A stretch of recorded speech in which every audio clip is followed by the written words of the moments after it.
আমন্ত্রণ জানাচ্ছি প্রিয় দর্শক মানচিত্র নিয়মিত আয়োজন কথোপকথনে। সুপ্রিয় দর্শক, আসসালামু আলাইকুম। আপনাদের সবাইকে স্বাগত জানাচ্ছি এখনকার আলোচনায়। আপনাদের সঙ্গে আছি আমি সিরাজুল ইসলাম। দর্শক, আজকে বাংলাদেশ চীন সম্পর্ক নিয়ে আলোচনা করব। একই সাথে আলোচনা করব বাংলাদেশ চীন থেকে যে 10CE এই যুদ্ধ বিমান কেনার আলোচনা করছে। বাংলাদেশের প্রধানমন্ত্রী তারেক রহমান চীন সফরে রয়েছেন, সেখানে তিস্তা প্রকল্প নিয়ে আলোচনা হবে। বাণিজ্য ঘাটতি, বাংলাদেশে বিনিয়োগ, এরকম অনেক গুরুত্বপূর্ণ বিষয় নিয়ে আলোচনা হবে। এই ভিতরে সবচেয়ে আমাদের দর্শকদের কাছে যে বিষয়টি আলোচনায় আসছে বা গুরুত্ব পাচ্ছে সেটা হচ্ছে বাংলাদেশ এবং চীন তিস্তা প্রকল্পে একসাথে কাজ করবে কিনা এবং বাংলাদেশ চীন থেকে যুদ্ধ বিমান কিনবে কিনা। কারণ বাংলাদেশ এই মুহূর্তে নানান রকমের ভূ রাজনৈতিক ও সামরিক দিক দিয়ে বিভিন্নভাবে হুমকির মুখে বললেও অনেকে মনে করেন। সে কারণে এই বিষয়টি নিয়ে বিশেষভাবে গুরুত্ব দিয়ে আলোচনা করার চেষ্টা করব। একই সাথে আলোচনা করব পাকিস্তান থেকে JF-17 থান্ডার বিমান কিনা হবে কিনা এবং এই বিষয়ে মোটামুটি যথেষ্ট আদ্যপান্ত আলোচনা করার চেষ্টা করব। আশা করি আপনারা সঙ্গেই থাকবেন এবং ভিডিওটি ভালো লাগলে লাইক, কমেন্ট, শেয়ার করবেন আর চ্যানেলটি সাবস্ক্রাইব করে সাথেই থাকবেন। দর্শক, চলুন মূল আলোচনায় চলে যাই। এই মুহূর্তে বাংলাদেশের সাথে চীনের সম্পর্ক নিয়ে অনেক আলোচনা হচ্ছে। কেন? তার প্রধান কারণ হচ্ছে বাংলাদেশের প্রধানমন্ত্রী তারেক রহমান চীন সফরে গেছেন এবং এই সফরটাকে বাংলাদেশের জন্য খুবই গুরুত্বপূর্ণ মনে করা হচ্ছে। বিশেষ করে সীমান্তে যখন ভারতের সাথে বাংলাদেশের পুশিনের ঘটনা নিয়ে বেশ বড় রকমের একটা উত্তেজনা চলছে।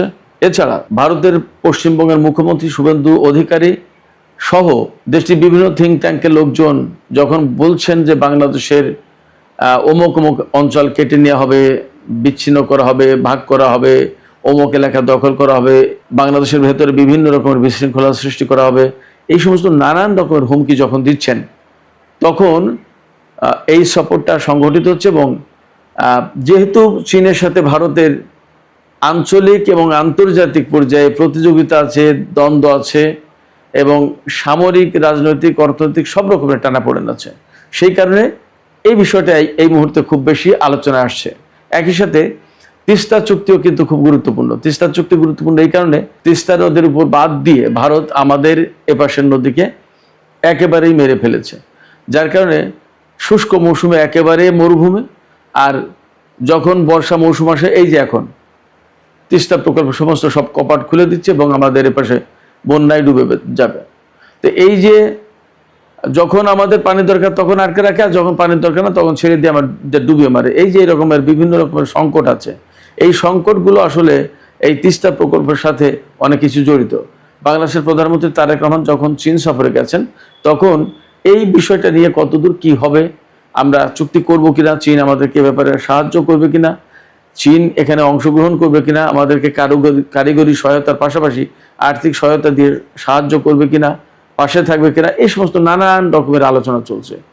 সমস্ত সবকিছু ছাপিয়ে সবচেয়ে বড় প্রশ্ন দেখা দিয়েছে যে বাংলাদেশ কি চীন থেকে নতুন করে মোটামুটি আধুনিক 4.5 জেনারেশন, যেটা অর্থাৎ প্রজন্ম 4.5, 5th জেনারেশন বলে, এটা 4.5 জেনারেশন, এই জেনারেশনের J-10CE এই বিমান, যুদ্ধ বিমান, মাল্টি রোল ফাইটার আমরা কিনবো কিনা, এটা নিয়ে কোনো চুক্তি হবে কিনা, এটা নিয়ে আলোচনা হবে কিনা, ইত্যাদি ইত্যাদি। এবং এই বিমানের ব্যাপারে এত বেশি আগ্রহ মানুষের এই কারণে গত বছরের মে মাসে ভারত এবং পাকিস্তানের ভেতরে 6 দিনের একটা সংক্ষিপ্ত যুদ্ধ হয়েছিল।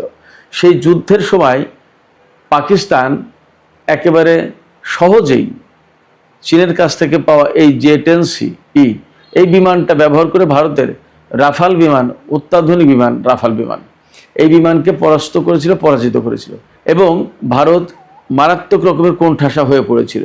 ভারতের অনেকগুলো বিমান ভূপাতিত করেছিল পাকিস্তানের বিমান বাহিনী বা পাকিস্তানের পাইলটরা বা এই J-10CE বিমান ব্যবহার করে।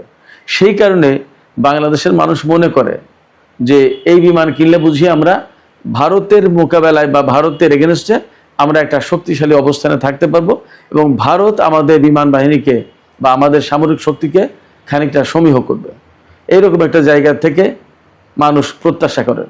আসলে আমি যা বলি, সবচেয়ে বড় যে কারণ এই রকম প্রত্যাশার, সেটা হচ্ছে যারা এই সমস্ত প্রত্যাশা করে, যারা এরকম চিন্তা করে, তারা প্রত্যেকটা মানুষ বাংলাদেশকে ভালোবাসে। তারা বাংলাদেশের উন্নতি চায়, বাংলাদেশের কল্যাণ চায়, বাংলাদেশ স্বাধীন সার্বভৌম রাষ্ট্র হিসেবে বিশ্বের বুকে বুক উঁচু করে, মাথা উঁচু করে দাঁড়াক, এটা চাই। যার কারণে তারা চায় ভারত কেন, যে কোনো দেশের মোকাবেলায় বা যে কোনো দেশের সামরিক সক্ষমতার সামনে যেন আমরা একেবারে দুর্বল, খুব নরম অবস্থানে বা খুব খারাপ অবস্থায় না থাকি, এই প্রত্যাশাগুলোই মানুষের। যার কারণে এই যে আমাকে অনেক দিন ধরে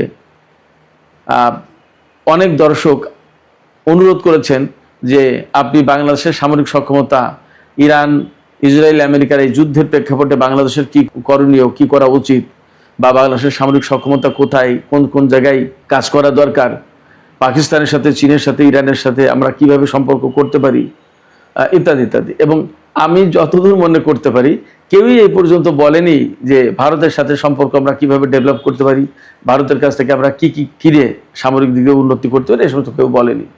যার কারণে বুঝতে পারি যে কেন যেন মানুষের ভেতরে একটা ভারত বিরোধী ফিলিংস আছে, এটা মোটামুটি আমি দেখতে পারি, বুঝতে পারি। অবশ্য ভারত বিরোধী ফিলিংস হওয়ার একটা বড় কারণ আছে, একটা না অনেকগুলো কারণ থাকতে পারে। তার ভিতরে আমি একটা কথা একটু বলে আসি এখানে। ভারত আমাদের একেবারে নিকটতম প্রতিবেশী, 3 দিকে ভারত, একদিকে আমাদের বঙ্গোপসাগর। সেক্ষেত্রে ভারত আমাদের আসলেই খুবই গুরুত্বপূর্ণ এবং নিকটতম প্রতিবেশী তো বটেই, গুরুত্বপূর্ণ প্রতিবেশীও বটে। ভারতকে মাইনাস করে আমাদের চিন্তা ভাবনা করা খুব কঠিন। এই জায়গায় আমরা আসলে ভারতকে বন্ধু হিসেবে সুন্দর, ভালো, সৎ এবং সুপ্রতিবেশী হিসেবে দেখতে চেয়েছি বা দেখতে চাই। কিন্তু মুশকিলটা হয়েছে, আমি আরেকটু কথা বলি, আমাদের 1971 সালে ভারত যে মুক্তিযুদ্ধে আমাদের যে স্বাধীনতা অর্জনের ক্ষেত্রে তারা যে সহযোগিতা করেছিল, তার জন্য আমাদের কৃতজ্ঞতা এবং ধন্যবাদ আছে। কিন্তু এই স্বাধীনতার পরেই তারা যে কাজগুলো করেছে, সেই কাজগুলো কিন্তু আমাদের দেশের স্বার্থে, আমাদের ভৌগোলিক সীমানার স্বার্থে, আমাদের স্বাধীনতা, সার্বভৌমত্বের স্বার্থে, আমাদের জনগণের স্বার্থে খুব একটা বেশি যায়নি। বাংলাদেশ স্বাধীন হওয়ার পরেই কিন্তু ফারাক্কা বাঁধ চালু করেছে এবং শেখ মুজিবুর রহমানের কাছ থেকে অনুমতি নিয়ে পরীক্ষামূলক চালু করা হয়েছিল। সেই পরীক্ষামূলক চালু আর জীবনে কোনোদিন শেষ হলো না। পরবর্তীতে আমরা ফারাক্কা বাঁধের কতটা নির্মম শিকার আমরা বাংলাদেশের প্রত্যেকটা নাগরিক কম বেশি জানি, ভারতের লোকজনও জানে, আন্তর্জাতিক সম্প্রদায়ের লোকজনও জানে, এটা আন্তর্জাতিক একটা ইস্যু। এরপরে তিস্তা প্রকল্প, একই কাহিনী। তিস্তার উজানে বাদ দিয়ে আমাদের উত্তর অঞ্চলের সবচেয়ে বড় নদী তিস্তা, সেই তিস্তা নদীকে একদম মেরে ফেলেছে, ধ্বংস করে দিয়েছে এবং আমরা এখন মরুভূমি প্রায় উত্তর অঞ্চল। বর্ষাকালে পানি ছেড়ে দিলে আমরা ডুবে মরি, নদীর নাব্যতা নেই, স্রোত নেই, নদীর বাদ দেওয়ার কারণে স্রোত নেই আমাদের পাশে, দিন দিন নদী ভেঙে চর পড়ে নদীর নাব্যতা হারিয়েছে। বর্ষাকালে যখন প্রচণ্ড রকম বেগে পানি ছেড়ে দেয়, প্রচুর পরিমাণে পানি ছেড়ে দেয়, আমাদের নদীতে ধারণ ক্ষমতা না থাকার কারণে, নাব্যতা না থাকার কারণে সেই পানি একাকার হয়ে যায়, একুল ওকুল দুকুল ছাপিয়ে বন্যা সৃষ্টি করে এবং আমাদের ফসলের ক্ষতি হয়, মানুষজনের ক্ষতি হয়। প্রতি বছর আমরা আর্থিক সংকটে পড়ে যাই, বন্যায় ক্ষতিগ্রস্ত হয়ে। তার মানে আমাদের, এবং এই যে তারা বন্যায় মারছে, শুষ্ক মৌসুমে পানিতে মারছে, অর্থাৎ 2 মৌসুমেই পানিতে মারছে, একবার পানি না দিয়ে আর একবার পানি দিয়ে। এই যে পানি দিয়ে এবং না দিয়ে, তার মানে কি ভারত আমাদেরকে বোঝালো যে আমি যদি দিই তবে তুমি পাবে, আমি যদি না দিই তবে তুমি পাবে না। তার মানে আমরা তাদের উপর নির্ভরশীল। এই যে বড় ভয় সুলভ একটা আচরণ করলো, অর্থাৎ কোনো ক্ষেত্রে সে প্রভু হয়ে দাঁড়ালো যে সে দিলে পাবো, না দিলে পাবো না। অথচ আন্তর্জাতিক নদী হিসেবে আমাদের কিন্তু ন্যায্য অধিকার, আমার ভাটির দেশ হিসেবে আমাদের পানি পাওয়ার অধিকার, ন্যায্য অধিকার, সেই অধিকার থেকে আমাদের বঞ্চিত করছে। একইভাবে এরকম আমাদের বাংলাদেশের উজানে বলা হয় 54টা নদীতে, অভিন্ন 54টা নদীতে বাদ দিয়েছে, কিন্তু সংখ্যাটা সম্ভবত আরো বেশি। আমরা যদি 54টা নদীর কথা ধরিও, তাহলেও বাংলাদেশের ভেতরে আরো বহু সংখ্যক নদী এই বাঁধ এবং ভারতের পানি আটকে দেওয়ার কারণে আমাদের নদীগুলো মরে গেছে। খাল, বিল, নদী, নালা সবকিছু শেষ। আমাদের এতে মাছের প্রজন্ম, মাছের প্রজাতি নষ্ট হয়েছে, আমাদের ধান ফসল, আমাদের নদীর নাব্যতা, জোয়ার না থাকার কারণে উজানে লবণাক্ত পানি চলে আসছে। আমরা ভূপ্রকৃতি বিভিন্নভাবে, মরুকরণ হচ্ছে, লবণাক্ততা হচ্ছে, বহুভাবে আমরা ক্ষতিগ্রস্ত, জলবায়ু, আবহাওয়াগত সব দিক দিয়ে আমরা ক্ষতিগ্রস্ত এই ভারতের কারণেই। সেক্ষেত্রে বাংলাদেশের মানুষ ভারতকে যদিও বন্ধু ভাবতে চায়, বন্ধু ভেবেছিল, কিন্তু ভারতের কারণেই সেই জিনিসটা নষ্ট হয়ে গেছে। একদম সহজ কথা। এই কথাটা ভারত কখনোই বুঝতে চেয়েছে বলে আমার কাছে মনে হয় না। যা হোক, এইরকম একটা জায়গা থেকে আমরা তো অনেক জায়গায় বঞ্চিত। আমাদের এত বৃহৎ প্রতিবেশী, তারা সীমান্তে আমাদের বিজিবি আছে বা বিডিআর ছিল, তাদের বিএসএফ আছে, এর ভেতরেও কাঁটা তারের বেড়া দিয়ে আমাদেরকে ঘেরাও করে ফেলছে।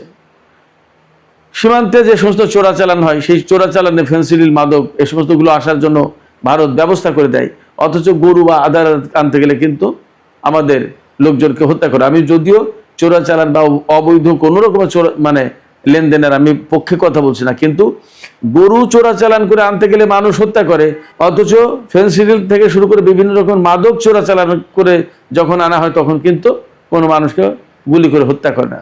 এই যে প্রবলেমটা, এই প্রবলেমটা আমাদের বাংলাদেশের বেশিরভাগ মানুষ জানে, যার কারণে বাংলাদেশের বেশিরভাগ মানুষের কাছে মনে ভারত বিরোধী একটা ফিলিংস তৈরি হয়েছে এবং এটা এখন জাতীয় পর্যায়ে প্রথিত হয়েছে।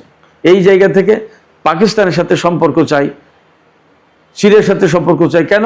শত্রুর শত্রু আমাদের বন্ধু, এরকম একটা থিওরি দাঁড় করায়।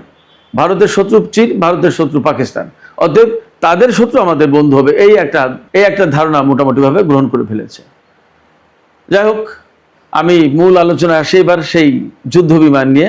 যুদ্ধ বিমানের যে আলোচনাটা করতে চাই সেটি হচ্ছে, হ্যাঁ, বাংলাদেশ চীনের কাছ থেকে যে টেনসি এই যুদ্ধ বিমান কিনতে চাই, এ ব্যাপারে অনেকটা আলোচনায় গিয়েছে। বিশেষ করে অন্তর্বর্তী সরকারের আমলে এই বিষয়গুলো নিয়ে অনেকটা কাজ হয়েছিল। বর্তমান যে সরকার, বিএনপির নেতৃত্বাধীন সরকার বা বিএনপির সরকার, এই সময়েও এই আলোচনা এগিয়ে যাচ্ছে। এই আলোচনা বাতিল করা হয়নি, বরং চুক্তিটা কিভাবে টেকনিক্যালি সুন্দরভাবে করা যায় সেইটা নিয়েই আলোচনা হচ্ছে। বর্তমানে যে সফর চলছে প্রধানমন্ত্রীর, এই সফরে এটা খুবই গুরুত্বপূর্ণ এজেন্ডা এবং এই বিষয়ে আলাপ আলোচনা তো হবেই। চুক্তি যদি নাও হয় তাহলে চুক্তির খুব কাছাকাছি চলে যাবে, এরকম একটা ব্যাপার। সেক্ষেত্রে বাংলাদেশ 20টা থেকে 24টা জেটেন্সি বিমান কেনার চিন্তা করছে, এরকম তথ্য। এই বিমান যদি আমরা কিনতে পারি তাহলে নিশ্চয়ই আমাদের বাংলাদেশে এই পর্যন্ত বাংলাদেশের হাতে যে সমস্ত যুদ্ধ বিমান আছে তার ভিতরে সবচেয়ে সক্ষম, ক্ষমতা সম্পন্ন বিমান হবে এই জেটেন্সি বিমান। এটা 4.5 জেনারেশনের, অর্থাৎ চতুর্থ প্রজন্মের যে বিমান তার চেয়ে উপরে, পঞ্চম প্রজন্মের চেয়ে নিচেই। এটা অনেক ভালো বিমান। এই বিমানগুলো প্রতিটি বিমানের দাম পড়বে প্রায় 730 কোটি টাকা করে, শুধু একটি বিমানের দাম। পূর্ণাঙ্গ প্যাকেজ যদি নেওয়া হয় তার ভিতরে প্রশিক্ষণ থাকে, পাইলটদের প্রশিক্ষণ, স্পেয়ার পার্টসের দাম থাকে, এরপরে আরো বিভিন্ন রকমের প্রশিক্ষণ, নানা রকমের সার্ভিস, আদার ইস্যু থাকে এখানে। সেগুলো সব কিছু মিলে যদি 20টি জেটেন্সি এই বিমান কেনা হয় তাহলে তার দাম পড়বে প্রায় 15,000 কোটি টাকা। তো এই বিমান কেনা মানেই বাংলাদেশের বিমান বাহিনী একেবারে দারুণভাবে শক্তিশালী হয়ে উঠবে এবং আধুনিক হয়ে যাবে।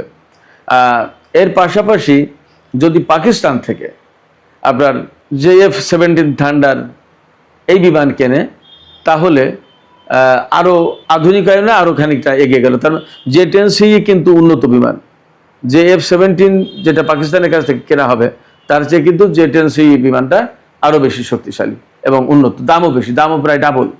পাকিস্তানের একটা বিমান প্রায় 365 কোটি টাকা মতো পড়বে, আর সেখানে জেটেন্সি পড়বে 730 কোটি টাকা, প্রায় ডাবল।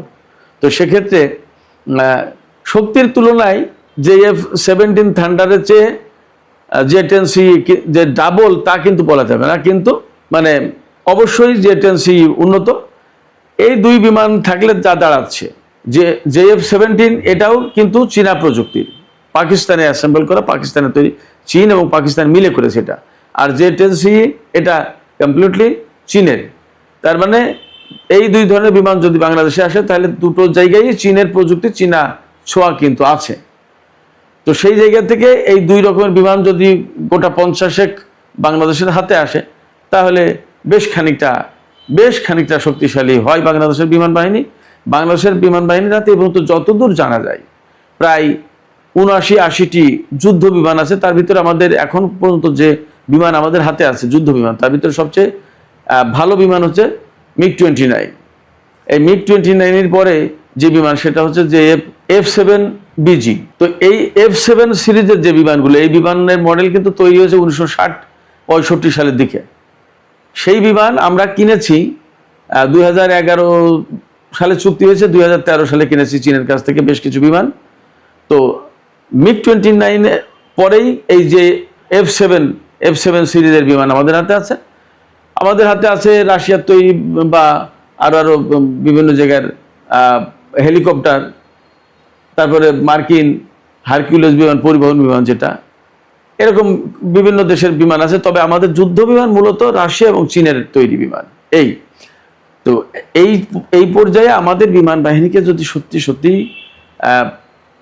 আধুনিকায়ন করতে হয়, আধুনিক করতে হয়, শক্তিশালী করতে হয়, তাহলে এই সমস্ত বিমান কেনার কোনো বিকল্প নেই। সেক্ষেত্রে বাংলাদেশ সরকার যখন উদ্যোগ নিয়েছে এবং এ ব্যাপারে দুই দেশের সাথেই আলোচনা চলছে, তাতে নিশ্চয়ই আমরা একটা ভালো অবস্থায় যাব এবং এই চুক্তি হবে, এমনটা আমরা আশা করতেই পারি। এখানে কয়েকজন দর্শক প্রশ্ন করেছেন, সেই প্রশ্নগুলোর একটু জবাব দিই। প্রথম একজন প্রশ্ন করেছেন যে আমরা এই ধরনের বিমান কিনতে গেলে ভারতের আপত্তি কেন, বা আপত্তি থাকা উচিত কিনা, বা আপত্তি করবে কেন। আমি মনে করি যে যেহেতু বাংলাদেশ স্বাধীন সার্বভৌম দেশ, আমরা কার কাছ থেকে কি কিনবো সেটা আমাদের সম্পূর্ণ নিজস্ব ব্যাপার। এখানে কারোর আপত্তি থাকা উচিত নয়। এটা সৎ প্রতিবেশী সুলভ আচরণ নয়। ভারত রাশিয়ার কাছ থেকে না আমেরিকার কাছ থেকে না ফ্রান্সের কাছ থেকে কার কাছ থেকে কি কেনে, এটা যেমন আমরা দেখি না, তেমনি আমরা কার কাছ থেকে কি কিনছি এটা ভারতের দেখা উচিত না। এটা কোনোভাবেই নীতিগত দিক দিয়ে সমর্থন করা যায় না। ফলে আমি এই দর্শকের প্রশ্নের সাথে সম্পূর্ণভাবে একমত। বাংলাদেশ চীন সম্পর্ক নিয়ে একটু আলোচনা করতে বলেছেন। আমি আপনাদেরকে খুব সহজে এবং সংক্ষেপে যে কথা বলতে চাই সেটি হচ্ছে, চীন বাংলাদেশের সাথে যথেষ্ট ভালো সম্পর্ক রাখে। এবং আমি আপনাদেরকে বলি, বাংলাদেশ স্বাধীন হওয়ার পরে বাংলাদেশের স্বাধীনতা সার্বভৌমত্বকে কিন্তু চীন প্রথমে স্বীকার করেনি, স্বীকৃতি দেয়নি। 1975 সালের 15 আগস্টের আগ পর্যন্ত বাংলাদেশকে রাষ্ট্রীয়ভাবে স্বীকৃতি দেয়নি চীন। 1975 সালের 15 আগস্ট যখন শেখ মুজিবুর রহমান মারা যান, তারপরে 31 আগস্ট বাংলাদেশকে স্বীকৃতি দেয় চীন। এবং 1976 সালে প্রেসিডেন্ট জিয়াউর রহমান রাষ্ট্র ক্ষমতায় আসার পরে বা রাষ্ট্র পরিচালনার দায়িত্ব পাওয়ার পরে সর্বপ্রথম তিনি চীন সফর দিয়ে কিন্তু শুরু করেছিলেন। চীন সেই জায়গা থেকে বাংলাদেশের একটা অকৃত্রিম বন্ধু বা বিএনপির অকৃত্রিম বন্ধু একথা বলা যায়। এবং এই স্বীকৃতি বা এই যে সম্পর্ক প্রতিষ্ঠা হলো 1975 সালের 31 আগস্ট, তারপর থেকে কিন্তু চীনের সাথে আমাদের সবসময় ভালো সম্পর্ক ছিল এবং চীন কিন্তু আমাদের পাশে সবসময় বন্ধু হিসেবে থেকেছে। আর এখন বাণিজ্য আদার যে সমস্ত সেকশন আছে সেখানে আমরা কতটা চীন নির্ভর হয়ে পড়েছি সেটা তো আমাদের কম বেশি সবার জানা। তো চীনের সাথে অনেকে বলে চীন ব্যবসা ছাড়া কিছু বোঝে না। আমি ব্যক্তিগতভাবে বলি যে না, চীন ব্যবসা ছাড়া বোঝে না তা কিন্তু না। তার আন্তর্জাতিক অঙ্গনের বিরাট ভূ রাজনীতির পলিসি আছে, অতএব সে ব্যবসা ছাড়াও অনেক কিছু বোঝে। এবং ব্যবসা যখন বোঝে তখন তার ভেতরে ভূ রাজনীতি থাকে। তার মানে আমার সাথে ব্যবসা করবে কি করবে না, আমার সাথে সুবিধা কোথায় অসুবিধা কোথায়, এগুলো তার যেমন বিবেচনা থাকে, তেমনি চীন বিশ্বস্ত বন্ধু হিসেবে অনেক দেশের পাশেই দাঁড়ায়। এটা পৃথিবীর নজির আছে। এই যে ইরানের সাথে যে ইসরায়েল এবং আমেরিকার যুদ্ধ, সেখানে কিন্তু চীন তার পাশে বিশ্বস্ত বন্ধু হিসেবে দাঁড়িয়েছে। এটা কিন্তু গুরুত্বপূর্ণ ব্যাপার, বিপদের পাশেই থাকে। এই জায়গা থেকে আমরা চীনের সাথে যে সম্পর্ক রাখি সেই সম্পর্ক আরো দিন দিন বাড়ানো উচিত বলে আমি মনে করি। আরেকজন প্রশ্ন করেছেন বিগত সরকারের সাথে চীনের সম্পর্ক।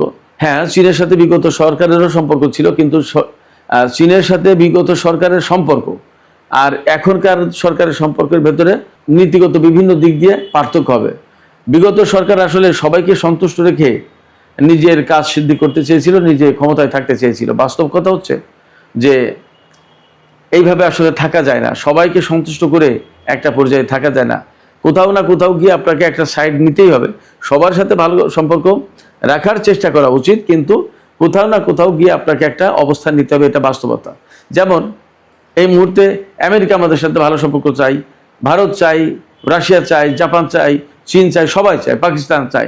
এখন আমরা কার সাথে কোন মাত্রায় সম্পর্ক করব, এই জায়গায় আমাদের পররাষ্ট্রনীতি থেকে এটা ঠিক করতে হবে। এবং এই জায়গায় আমি বলি, এখানে আমাদের শক্তিশালী থিঙ্ক ট্যাঙ্ক থাকা দরকার। এই থিঙ্ক ট্যাঙ্ক না থাকলে আসলে আমরা অনেক কিছু বুঝতে পারবো না, গবেষণা করতে পারবো। গবেষণা না হলে এগুলো হয় না। পৃথিবীর বহু দেশের এরকম থাকে, একেবারে শব্দ ধরে ধরে দেশ না, শব্দ ধরে ধরে থিঙ্ক ট্যাঙ্ক থাকে। আমরা হয়তো সেই পর্যায়ে যেতে পারবো না, অন্তত দেশ ধরে, অঞ্চল ধরে আমরা থিঙ্ক ট্যাঙ্ক গঠন করা উচিত এবং এ নিয়ে প্রচুর কাজ করা উচিত। আমাদেরকে আসলে পিছিয়ে পড়ে থাকলে চলবে না এবং দুর্বল ভাবলে, গরিব ভাবলে চলবে না। আমাদেরকে সামনে এগিয়ে যেতে হবে এবং খুব স্ট্রংলি এগিয়ে যাওয়ার চেষ্টা করতে হবে। এই জন্য যেমন সামরিক সহযোগিতা দরকার, চুক্তি দরকার, শক্তি অর্জন করা দরকার, তেমনি রাজনৈতিক, তেমনি ডিপ্লোমেসি, তেমনি আন্তর্জাতিক সম্পর্ক বিশ্লেষণ, এবং আন্তর্জাতিক সম্পর্ক বিশ্লেষণের ক্ষেত্রে আমাদের থিঙ্ক ট্যাঙ্ক থাকা দরকার। এটা অপরিহার্য। মধ্যপ্রাচ্যের সাথে, ইরানের সাথে, সৌদির সাথে, কাতারের সাথে, পাকিস্তানের সাথে, কোন দেশের সাথে আমাদের কীরকম সম্পর্ক হবে, কোথায় কম, কোথায় বেশি, কোথায় এগোবো, কোথায় পিছাবো, এভরিথিং আমাদেরকে ডিসকাস করতে হবে, গবেষণা করতে হবে, এবং সেই অনুযায়ী পলিসি নির্ধারণ করতে হবে। আর এক ভাই প্রশ্ন করেছেন যে বাংলাদেশ ইরান সামরিক সম্পর্ক করতে পারে কিনা, বা ইরানের কাছ থেকে আমরা কিভাবে সামরিক সহায়তা বা সম্পর্ক করতে পারি, নিতে পারি সহায়তা। এই মুহূর্তে ইরানের কাছ থেকে সামরিক সহায়তা নেওয়া কঠিন। এই কারণে বলবো যে এখনো তো নিষেধাজ্ঞা পুরোপুরি উঠে যায়নি। তেল সংক্রান্ত যে নিষেধাজ্ঞা সেইগুলো উঠেছে। এই আলোচনা এবং এক পর্যায়ে যদি চূড়ান্ত চুক্তি হয়, হয়তো তখন ইরান মুক্তভাবে সমস্ত সবকিছু করতে পারবে। তখন আমরা নিষেধাজ্ঞা মুক্ত ইরানের সাথে আমরা অনেক কিছু করতে পারবো, এবং এই জায়গায় আমরা করতে চাই কিনা সেটা আগে নির্ধারণ করতে হবে। কারণ মধ্যপ্রাচ্যের রাজনীতির সাথে অনেকগুলো হিসাব বিকাশ, শিয়া সুন্নির প্রশ্ন আছে। সৌদি আরব, পাকিস্তান, তুরস্ক, ইরান সবাই এক একটা প্লেয়ার। সংযুক্ত আরব আমিরাত, ভারত, ইসরায়েল, আমেরিকা, নানামুখী। আমরা 1994 সালে বেগম খালেদা জিয়া প্রথমবার সরকারে তিনি যখন প্রধানমন্ত্রী, তখন ইরানের প্রেসিডেন্ট হাশেমি রাফসানজানি ছিলেন বাংলাদেশে। ইরানের পক্ষ থেকে প্রস্তাব দেওয়া হয়েছিল যে আমরা একটা রিফাইনারি, অয়েল তেল রিফাইনারি করে দিতে চাই, কিন্তু বাংলাদেশ তখন নিতে পারিনি আমেরিকার চাপে। কেমন? তো আমেরিকার চাপ যখন আমরা বিবেচনায় নিই, তখন তো আমরা অনেক কিছু করতে পারবো না। কিন্তু এটা পরিবর্তিত বিশ্ব, এই যে ইরানের সাথে যে যুদ্ধটা হলো, সেই যুদ্ধের মধ্য দিয়ে নতুন করে বিশ্ব ব্যবস্থা পরিবর্তিত হয়ে যাবে, এবং এটা হবেই। তো সেই জায়গায় আমরা কিভাবে অ্যাডাপ্ট করবো এবং এই পলিসির সাথে নিজেদেরকে খাপ খাওয়াবো, এই ধারায় আমরা নিজেদেরকে যুক্ত করবো, এগুলো সব গবেষণার ব্যাপার। থিঙ্ক ট্যাঙ্কে আলোচনা হয়, সেইভাবে সরকারকে পলিসি দিতে হবে, সরকার সেগুলো ইমপ্লিমেন্ট করবে। এজন্য অনেক কিছু প্রতিষ্ঠা করা দরকার। আসলে আমাদের এই ভাবনা চিন্তা থিঙ্ক ট্যাঙ্ক দরকার হবে, গবেষণা সেল দরকার। তো ইরান থেকে আমরা নিতে পারি কিছু কিছু ন্যায়ও, ইরান থেকে হয়তো খুব সামান্য মাত্রায় কিছু কিছু গোলা বারুদ এই সমস্ত ন্যায়, তা আমরা আরো অনেক কিছু নিতে পারি। এবং ইরানের কি সামরিক সক্ষমতা সেটা তো আমরা কম বেশি দেখলাম। বিশেষ করে ড্রোন প্রযুক্তি তো নিতেই পারি।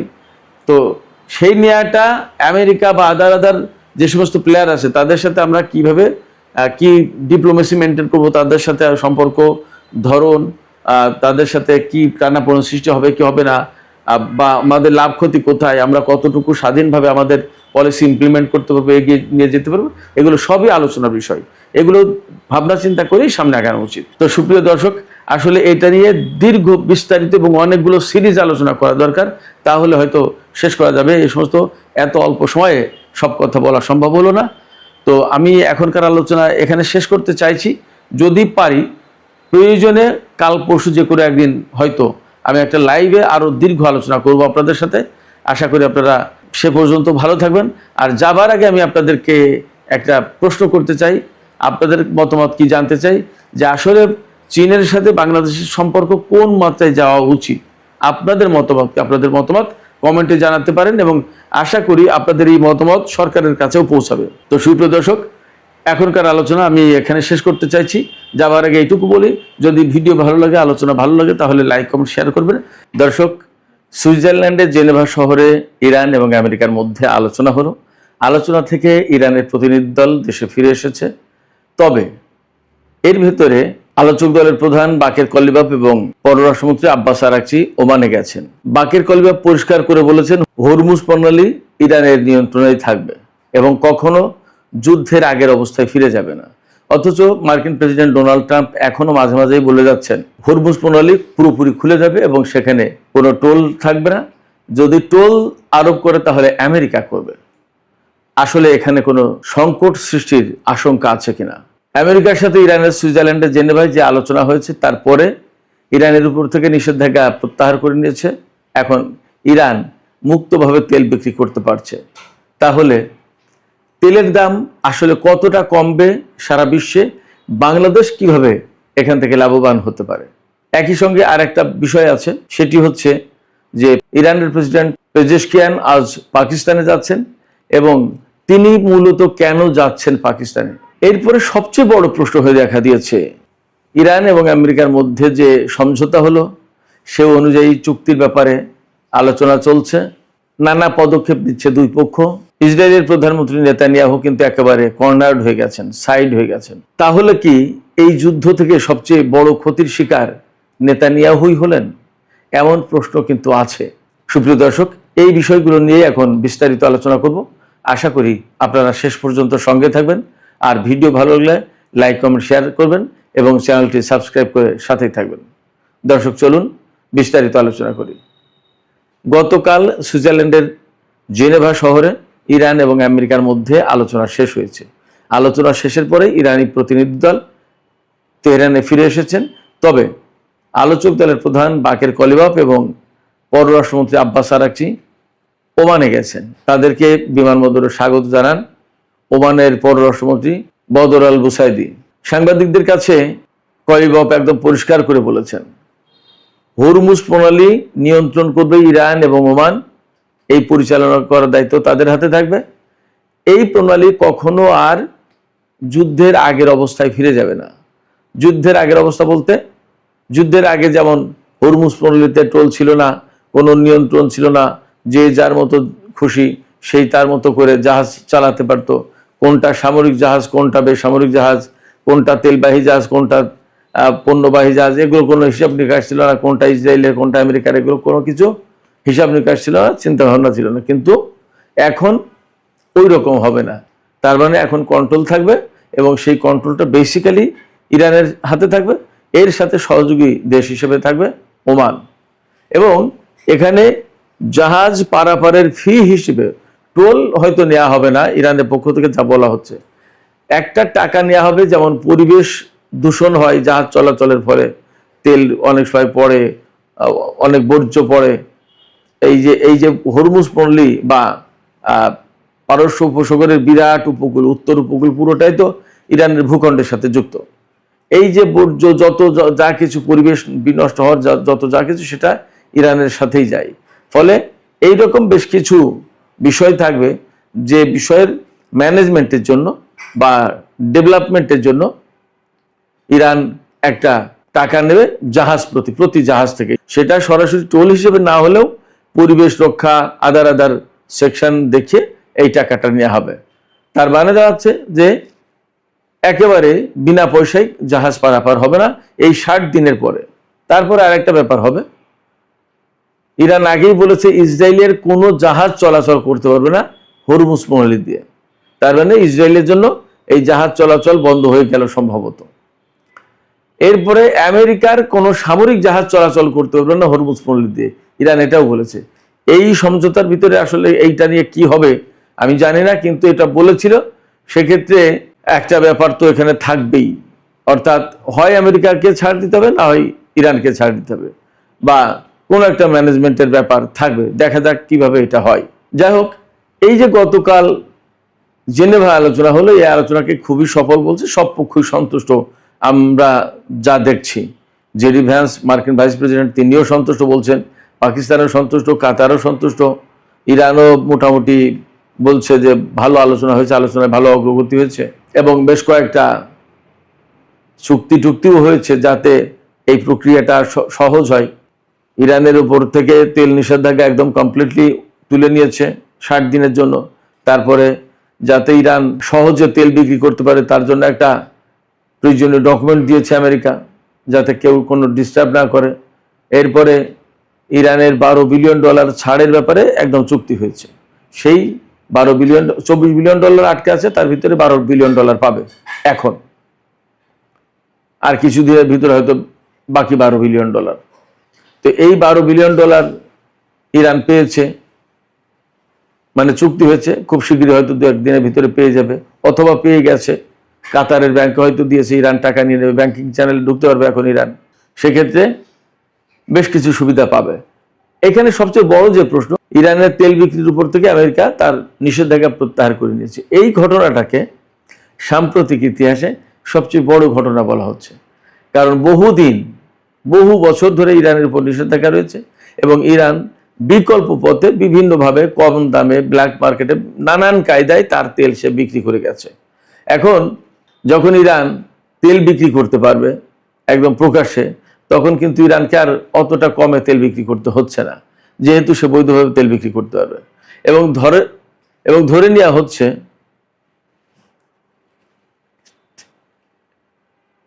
এই বৈধভাবে তেল বিক্রি করার কথা চীন থেকে শুরু করে সবার কাছে, তার মানে বাড়তি দামে। যদিও তেলের দাম কমে আসবে, ইরানের উপর থেকে নিষেধাজ্ঞা প্রত্যাহার করার পরে আন্তর্জাতিক গণমাধ্যম থেকে জানা যাচ্ছে যে 1 থেকে 3% দাম কমে গেছে। এখনই হুড়মুড় করে দাম কমছে না এই কারণে যে হরমুজ পল্লীর যে রেকর্ড, গত 24 ঘন্টায় 24টা জাহাজ, 2 ডজন জাহাজ চলাচল করেছে হরমুজ পল্লী দিয়ে। অথচ যুদ্ধের আগে কিন্তু প্রতিদিন অন্তত 100 জাহাজ চলাচল করত এই হরমুজ প্রণালী দিয়ে। তার মানে প্রতি ঘন্টায় 4টা বা তার বেশি জাহাজ চলাচল করত। সেই জায়গায় গত 24 ঘন্টায় প্রতি ঘন্টায় 1টা করে জাহাজ চলাচল করেছে। কোথায় 4টার বেশি আর কোথায় 1টা, 3টার বেশি কম। তো এই জাহাজের ভেতর তো সব তেলের জাহাজ না হয়তোবা। এর মানে দাঁড়াচ্ছে যে হরমুজ প্রণালী খুলেছে, কিন্তু একদম স্বাভাবিক গতি ফিরিয়ে আনতে অনেকটা সময় লেগে যাবে, কারণ সেখানে ইরানের পক্ষ থেকে মাইন বসানো হয়েছিল।